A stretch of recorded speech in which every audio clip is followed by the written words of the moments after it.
नमस्कार दोस्तों, आज हमारे बीच पूर्व प्रधानमंत्री डोडी जी पधारने वाले हैं और इनकी रैली निकलने वाली है। आइए हम आप लोगों को दिखाते हैं।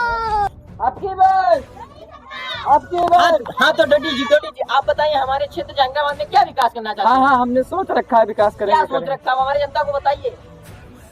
डोडी जी नमस्कार। डोडी जी नमस्कार भी। तो बताइए भैया जी, आपकी क्या समस्या है? डोडी जी हमें नौकरी चाहिए। नौकरी की बहुत। रुको जरा, सबर करो। हाँ, नौकरी तो देंगे हम, इसीलिए तो आपके गाँव आए।